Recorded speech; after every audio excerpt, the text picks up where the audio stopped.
If you could completely remove one company from the world, which one would it be? Primerica or Herbalife?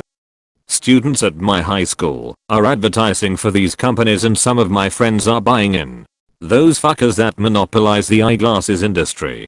Either Nestle for their human right violations, or Tyson for destroying a major Wisconsin ecosystem with a single meat processing plant. Fun fact, the Rock River, the 11th most polluted river in the US, got 99% of its pollution from that lone Tyson plant. Edit, spelling. I see a lot of comments here where editors mention how hard it is to track what brands belong to the various companies out there, and honestly, agreed. There is this illusion of choice in so many consumer goods that ultimately trace back to like 10 major corporations.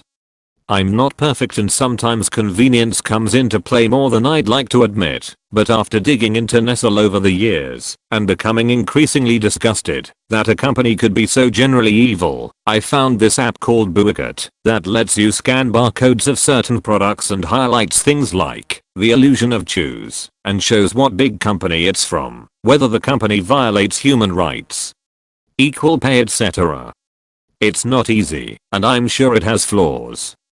But it's a start. Just wanted to share. We have all the power as consumers to just walk away. Edit, remind me not to fall asleep immediately after I post something. Thanks for the gold. It's my first and honestly I definitely fall on the side of the lurker on Reddit.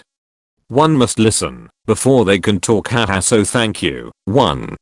I do apologize that I didn't clarify that I was in the United States, and honestly, knowing that some of these companies were global, I guess I assumed it would be on a global scale. Definitely my mistake too.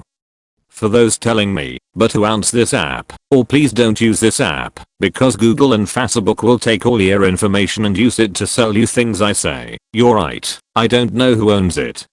But I'm trying to educate myself in some way, shape or form in order to become more aware of the world around me. It's a start. I said it wasn't perfect. As for Google taking all my information, well, I live in a metropolitan city and I used my smartphone for pretty much everything. It's an inherent part of my life.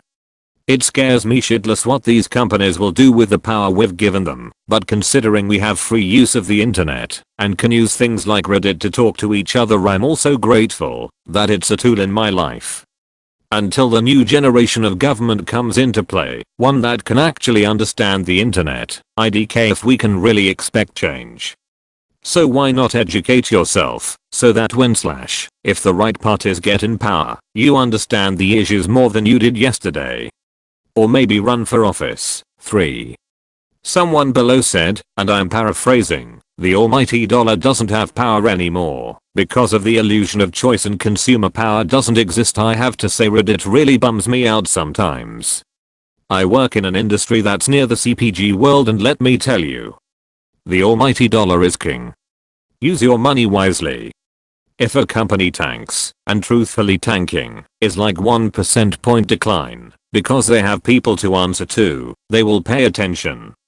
I'm not naive enough to forget how global these companies are, and that living in certain areas of the world is a privilege as there are alternative ways to get goods, but just try and pay attention. It's not going to be easy or convenient, but it's possible to also demand change. Edit 4. I'm learning so much, wow. Thank you all for taking the time to respond. I'm humbled by some of the povs on here and a bit scared for our future. Autism speaks. Are we talking suddenly gone now or never existed? There is a parking company at my campus called Campus Park.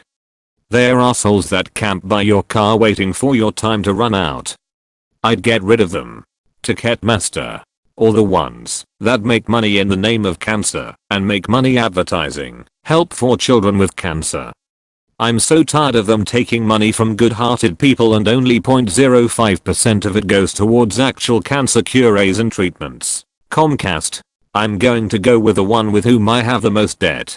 Scientology. Purdue Pharma, makers of OxyContin.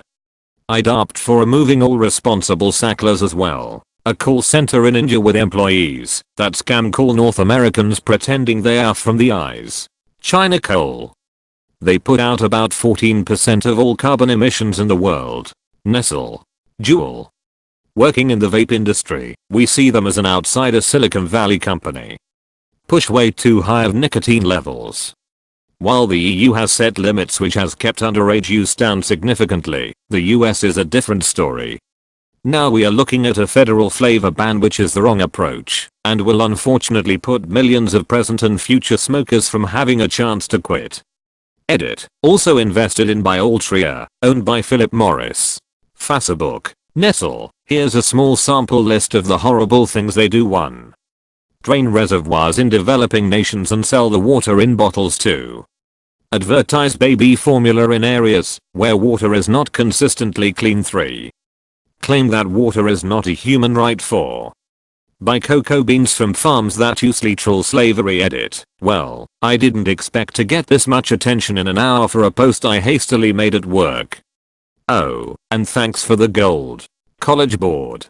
I hope I won't get any hate for this, but as far as things are right now, I don't like the fact that Disney has almost an entertainment monopoly. Obviously they make amazing movies that almost everyone likes, but it's not an excuse. Of course, I didn't think of any company that does something unethical and or illegal. Edit. Thanks to everyone who replied, and the random person who decided to give me golf. I hope this can help with my country's economy.